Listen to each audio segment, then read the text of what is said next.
And there it is. You are live! Exclamation point. Jeff, time to rise and shine, people. What is going on out there this morning? Saturday morning. I hope Yeah. everyone's got something on the agenda today. Should be tennis. Should be a lot of frickin' tennis, Jeff. You know that? It A should be a lot of lot. It should be a couple of matches lined up. One in the morning, little lunch, then this afternoon around 1:30, 2 o'clock. Get back out there. And if you can't find enough guys or gals, then do the gym this afternoon. But right. Get in there. gosh darn it, let's crack a great sweat today. Let's make it good. Let's shed a few pounds if that's a necessary controllable to make sure that we're a little bit more nimble around the court. We're actually creating better spacing, consistently better spacing. I mean, look, the golfers, God, what an easy game. You got to be kidding me. The ball is sitting there. It's sitting there, Laughing at you. Jeff. And guess what? Laughing at you. The ball is mocking you when it's just sitting there. It's just sitting there. And you get to walk up to it and figure out, well, here's my spacing that I want. I get to decide when I'm going to swing. The ball has nothing, the incoming ball has nothing to do with that. You got to be kidding me. I mean, baseball, come on, right? The hitter, I Right. know it's hard. I know the ball's hard. I've been plunked a few times in high school, Yeah. and I thought Yeah. that breaking ball Fingers. was going to break, and it didn't. Oops. Yeah, it didn't break. And isn't that the pitcher's fault? Well, no, it was my coach's fault because the first time I saw a real breaking ball, I bailed out, right? Left-handed hitter, here Yeah. comes a left-handed pitcher. Here comes a pitch right at me. I go, "Oh baby." I jumped out, boom, over the plate, strike one. Okay. Yeah. Yeah. So I'm going, what the hell's going on here? So the next pitch, boom, same deal. I jump out of the way. Strike two. I'm going, wow. And I'm looking, Mm. and then the next pitch comes right down Broadway, the heart of the plate. And I swing, and just before I swing, the thing breaks way outside, strike three. So I go to the coach. I said, Coach Goodwin. He goes, look, you've never seen a real breaking ball before, have you? I said, no, no, sir, I haven't. He said, look, here's the deal. He's going to throw it at you. It's going to break, and just wait on it. You're you're you're a great hitter. You'll be fine. I said, okay. So next time up, first pitch, here it comes. Ow! It didn't break. Take your base. And I go, and as I'm kind of, trotting down to first base, I'm looking over at the third base coach, and he's just going, I've really screwed this guy up. He's never going to be the same. Right. So anyway, eventually he taught me how to hit the breaking ball, and that was fun. So let's get to tennis. So anyway, tennis is uniquely tough, man. We have a moving ball. We have to move, and we have to orient ourselves to the path of that incoming ball, Jeff. So we have consistently good spacing. So back to my original thing was, let's get in the gym today, or let's do whatever we have to do to be more nimble, Yeah. get into that spatial distance away from the path of the ball. Blah, blah, blah. Here we go. Even Um, even even. Thank you. Thank you. What have I got for us today? Well, I've got something. It's called the 10,425 count rule. Something never said before in the game of tennis. I know. I know. Should I start counting now? Well, yeah, and you can't count by tens or 100s. You can only Okay. count one at a time. So here's what I want to do. I want to look at the second serve, return of serve, and this one's in singles, but occasionally it works in doubles as well. But let's get into it. And here we go. Let's see if this will actually start the video. Yowza, yowza, yowza. All right, second serve. All right, make sure the ball doesn't roll back. Yeah. And slow mo. And okay. So the email I sent out was, look, you've got a choice on this second serve, return to serve, right? So if we go with the question, what's the right shot? I mean, there's several choices here that anyone could choose, and they might be right.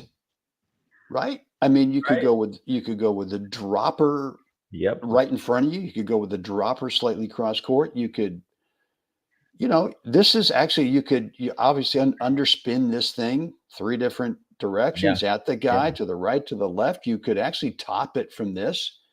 I prefer not to, because I'm not as accurate when I do that, and seem to put the guy under less pressure because it sits up a little bit. So maybe for the guys, and you're different, you can actually take this thing and top it and drive it and punish. But for the rest of us, maybe not so much. So the key here is going to be, oh, there's a dropper. Okay. I know, mean, just flat out mean. These are all second serves, by the way. Second serve, returns of serves. I'm feeling queasy. Yeah, I know. My stomach's upset. Was that 2 in a row? That's really. I mean, he just walked over there and served the next point, right? Yeah, but they're all second serves, right? Not up. Sorry. And God dang it! Yeah. This guy's if you didn't feel bad on the last one, let me make it feel worse. Right. So look, all of these, the droppers, all of the drop shot, second serve, return to serve, have to have this in the server's mind. They've got to believe that that's a possibility. Because if they don't think that's a possibility on their second serve, right, they're just going to start throwing a second serve in there and just running forward. So if you can establish that in their mind, and it all comes from right here, which is early prep to show disguise. And like I said in the top, Jeff, how many different returns can you play from this setup? Pick. I mean, it's endless. Yeah, it's a laundry list. Yeah, it's a laundry list, right? And I don't quite get that term, laundry. Yeah, I don't either. List. What does that mean? I don't know. Okay, let's not go there. So if you're going to play the dropper, I think that you initially have to put in that player's mind over there that the underspin, because how do you drop it with a topspin setup? It's the rarely seen out in the wild topspin drop shot. Once in a while tried, and then okay, that doesn't work. All right, it's a unicorn. Yeah, I see. So the early prep to show disguise is got to happen. If it doesn't happen, and you are lining up on a second serve to ding it with a topper, the server knows it's not a dropper. So that, not that they have the total advantage, but at least they don't have to cover that part of the court. Right. You don't need a bunch of underspin to make this thing work. I just think that's one of the messages out there from the teaching world is, man, to play a drop shot really well, you've got to have, you want the ball to stop and spin backwards. Yeah. Oh yeah. I want it to come back to me. Yeah. Right. Okay. Well, let's just say that's not going to happen. So to me, it's just really more of the prep, and then the initial part looks like still you could still drive it, and it's really just a minor spin bunt. Yeah. It's not much more. There's not a lot of high to low hack to get under it to create a bunch of spin. And the best part is it doesn't have to be an outright winner. These are, but it doesn't have to be. I've got other samples I could bring up that show the drop shot, second serve, return to serve. He gets to it. And then the lower 40 is the next, maybe a little bit more of a bunt into the open court. You don't need to go crazy with that open court next shot. Yeah. Yeah. And I think the, another kind of false understanding is like you've set the point up right, and here you've set it up by, obviously you've hit some deep balls off of it. Now you're just going to throwing in the dropper because he doesn't know what's coming, right? So that's enough right there. Yeah, he's a little bit of deer in the headlights after he serves on his second serve because he's getting punished on his second serve, and so it doesn't have to be hyper disguised. It's just prep. I think one of the big mistakes players make in attempting the drop shot is it's not a trick shot. It's not some It's not some shot that's like off on the edge and you dip into it when you're feeling fancy or something, or feeling creative. It's really it requires all the same things that any other shot in the game requires. Good ready position, uh, good prep, good footwork, stability at contact, a follow through, even though it's a short bunt. We've got to get the racket through the ball. And especially if we're going to add a little cut to it, not a lot, but just a little cut to it. So don't treat it like it has some other mystery variables to it. It has the same exact variables as any backhand or forehand you're going to hit in terms of the sequence of events, prep, footwork, spacing, watching the ball, stability at contact, and a finish. And that's where I think anyway the rubber meets the road. When I focus and I'm hitting the dropper well, it's because I'm really unconcerned with the guy getting the ball, and I'm just focused on executing and creating. Again, I'm building a point, I'm constructing a point, and it's just by Well, the look, numbers. if we go with the two-shot mindset, Right. I mean, when you play a second serve approach, return to serve, it's, as you've always said, this is not a failed winner attempt. Mm-hmm. You don't have to hit it so well that there's absolutely no way this guy's going to be able to touch it. Well, okay, the same thing applies to the drop shot, second serve, return to serve. It's a Yep. two-shot mindset. I'm assuming the guy's going to get there because he's good, and that's okay. And whatever comes back, we'll just take it from there. And who Yeah. knows what's coming back? There's no formula for saying that this is going to be perfect. He won't get to it because he might guess, because you've shown him a few of these, that, and he doesn't know. I mean, he might guess, and the next thing you know is he starts moving in, and the next thing you know is you underspin, drive it right at his feet. It's a problem. So to get back, Jeff, to the 10,425 rule. Yes, that. Yes, that part. So I get asked this question. Um, well, I guess it's the great Kevin Kearney when we practice. And I just love to kind of torment these guys a little bit with the dropper. Doesn't always work, but they come with, God dang it. This is really, you're so good at the drop shot. I mean, I said, hey, stop. Look, the only thing is, look, I'm older than you guys. So I've had more time to be able to realize that this is a strategy that works. So I've probably hit 10,425 more than you have in practice. Right. And they go, oh my God. So there's not a formula for it. No, there's the formula. You got to hit 10,425 and then right. You'll go, oh God, I got it. Okay. And honestly, I work this pattern with all my players, either in racket feed or hand feed. Hand feeding, I don't do the dropper because the ball doesn't move to the strike zone. So it doesn't give you a real reflection of the ball moving. So when I'm on the other side of the net, and we do pattern work, that's one of them. And one of the keys to it, to being able to do it seamlessly, so you understand the feel and the vibe to it, is I make them hit 2 drives first, or a drive and a slice, and now we're going to cut the ball short. So I want it to be in flow of what's going on, that they can seamlessly move from a heavy drive and then soften and cut the ball short. Yeah. It's really important. That's part of the sequencing too. And so for me, I have to practice it because I don't get a chance to have somebody feed me balls. So I have to do it in practice sets. But you're still young enough, Jeff. You're still young enough where the realization, like, oh my God, this is a thing.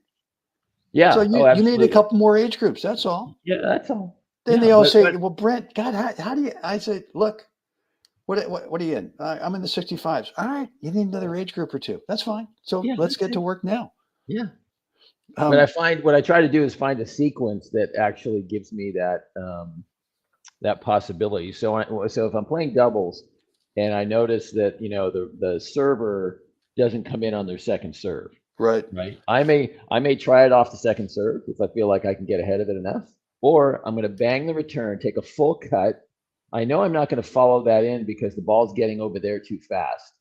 but they're on the baseline or just behind the baseline. And the next ball I get, if it bounces within 3-4 feet of the service line, deep, in the last half of the court, I'll take the forehand or the backhand and maybe cut it in there short and make them come forward. But it's a sequence. I'm trying to find a sequence that I feel comfortable enough to execute, where I don't feel like I'm forcing it. Let me bang the return, step up, cheat the court a little bit. Okay, there it is, and then let me just cut it in there. And so you got to find a sequence against any and all opponents that it gives you the ball that you should be looking for to execute it. Yeah. Look, the drop shot requires a certain kind of incoming ball. You can't just go, okay, well, I've hit 2 drives and now whatever comes back, I'm going to drop. So one of the reasons the second serve, return to serve dropper, is so available because the ball is short, right? It's like during the rally, the guys hit you a short ball inside the service line and it's sitting up a little bit. So, I mean, if you think about it, now that you've gotten really good, because you're not quite to 10,425, but you're on the way to getting there. Now you start to realize, oh, okay, well, in the point, once I drive it deep, maybe there's going to become an opportunity where it's kind of like the second serve. Right. It's short, it's sitting. Now that's the ball that you can really disguise and work on the dropper. So, and I see this sometimes. Sometimes guys just go, look, I just want to play a drop shot at this point. And it doesn't matter what is presented to them. They just go ahead and force it, and it doesn't work. So you've got to make sure that you're waiting for the right ball to be able to do this on. Mike TT with the pure evil, if you ask me. Yeah, well, that's the point. That's the whole idea. I like it when the shot is not only successful, and that just means the guy either chunked it up or he couldn't get there. But pure evil part for me is the irritation factor that am I getting under his skin a little bit? Yeah. Because that weighs more than the actual point. It's only 1 point. Right? I mean, in the grand scheme of things, you hit the dropper, you're successful. The guy runs forward, he chunks it up to you. You bunt it into the open court. The math on the math side, it's 1 point. On the emotional side, it might be worth 2 or 3 for the game. That's right. That he's still stewing in it while he goes back to serve. Right. Okay, great. Okay, now we're gonna ride this horse till it bucks us off, because that's where the joy of executing this evil plan is so successful. I've shared this before with you, Jeff, that there's a member at the BTC. I came back from Houston one year, and we just got talking. I asked him, hey, it was great seeing you down there. How'd you do? And whatever, he maybe won a match or something like that. And I just said, I just think that he was asking me, well, what's your, I said, I'm really, really having a lot of success by playing a lot more drop shots. And he goes, oh, man, that's just not tennis. I just can't go there. And I just said, I can't help you. I can't help you. Good I mean, luck. If you're going to be that way about it. Have a nice flight home. Right. So anyway, make sure that you're not in that mindset. And other guys have said that, the drop shot just isn't tennis. And it's like, okay, well, if you need to be on ESPN, that's cool. That's fine. I hope you like the back draw. If you want to win some matches, all right, let's talk because it's a winning strategy. Susan, with the, where is your target? The height over the net or the apex on your side. The last part of that, I don't quite understand. Apex on your side, Jeff, you're smarter than I am, so maybe you can go with that. But in terms of the height over the net, a lot of times I think more about, well, what's the longest distance I can make this guy run from wherever he is on the court? And if it's a return to serve, typically that's in front of me. But sometimes you mix it up. So I don't really think so much about height over the net. I want to make sure it gets there. So whatever that height is, I don't know, but Um, I I don't know how to answer this question other than let's go with the 10,425 rule that you can't. I mean, I could never go, okay, well, I've got to play this 1 foot 3.5 inches over the top of the net to make it work. I right. just don't think that way. I just think that You know, there's a nice comfort area in terms of over the top of the net that sometimes it's great, he doesn't get to it. Sometimes it sits, he gets to it, but I still win the point. Sometimes it sits and I lose the point. There's no formula, Jeff, in my mind anyway, for making this thing 100% right. point winning effort. Yeah, So I think some of the variables that come into play are, you know, the pace, the spin of the incoming ball. What kind of ball is it? Because yeah, that can, you'll automatically kind of athletically respond to what the incoming ball is doing, because that has an effect on how your ball ends up on the other side of that. So sometimes I'll hit it and my shot may come off maybe a little more linear, you know, because of the way the incoming ball is coming, you know. Others a little more height over the net. I think the biggest thing is like have a target that is reasonable on the other side of the net. So you might start with a target that's, let's say, within like 10 feet away from the net. So you're about um, halfway in the middle of the service box. And can you put the ball there? Can you take the pace off the ball and just dump it in there and see how that feels? And also your technique, how are you executing it, is also going to determine you know the things that you're asking there: height over the net, speed, apex, you know, the variable, the rotation of the sun, longitude, latitude, you mm-hmm, know, mm-hmm. all these things, right?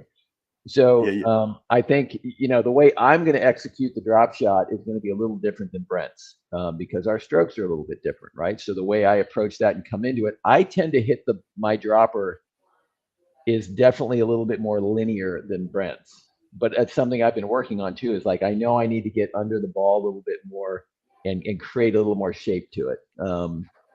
And that's something that, you know, again, you've got to get out there and just start to do it. And what does your ball look like coming off your strings? Okay, now let's start to monitor and adjust. And it's not judging correct. Let me say this, and this goes way back to some of the stuff we've talked about in the past. Don't judge it and correct it. You monitor and adjust. What did that feel like? You know what? That felt pretty good, but I caught the tape. Okay, let's stay with that. And can I create a little more net clearance? Don't get into like, oh, that's wrong and that's right. Every player is going to execute it a little different.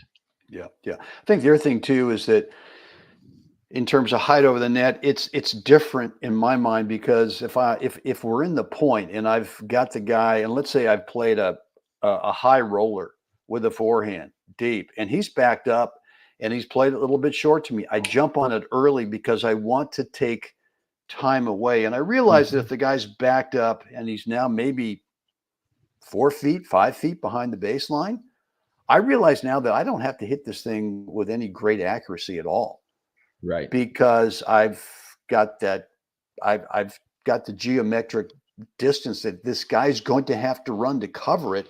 Doesn't have to be perfect. Doesn't have to be perfect. So um, Mike TT with the two Australian to counter it, one more aggressive deep second serve, and two, congrats, and move to the next point. So yeah, I mean, one of the things I was going to say is how do you if you're if you're serving, how do you sort of make it tougher for the guy to play a tops? I mean, to play the drop shot. Well, look, we work as we have been the last couple of weeks on a higher bouncing topspin second serve. Yeah. Doesn't have to be a pure kicker, but you know, all of these, if you look at them, I mean, I was around what waist high at contact. Yeah. I mean, maybe chest high, but nothing higher than that. And once you get that second serve to bounce up and give it some real trajectory coming out of the service box over there, some height, all right. Now to me, it's I'm now as a server, I'm looking to come in Right. because I'm feeling like this return is going to maybe be compromised a little bit because of the quality. So look, here it is. If you haven't picked up this thing yet, Boy, was just a great segue, huh? I've got a few. I ordered 100. I don't know what the count is. They've been going off the last 3 days. I'm down to, I've got some left, so I wouldn't panic on it. But the first side, or one side is the 4 parts between points routine, but the other side, which you can pull out, it's a laminated card. You throw it in your bag. You can't destroy it with your gear going in and out of the bag. But the other side of the 7 Topspin kick serve cues on this card, 5x7 card. And look, this is the one way to make it tougher for that guy to have an opportunity to drop shot that second serve, return to serve. If you're on my email list, you should have gotten an email the last couple of days with a link to go get it. It's only $15. I pay the shipping anywhere in the world. Speaking of Australia, I've already shipped a couple to Australia. And if you haven't seen that email, well, then let me know, Brent at WebTennis.com. I'll send you a payment link to get it. Hey, look at that, Brent. Buzz boom. Yeah. Come on, Brent. Yeah, Brent. And Brent even ships to Reno. Well, I like to charge double on that, so that might be a little different. But hey, Brent, good to see you.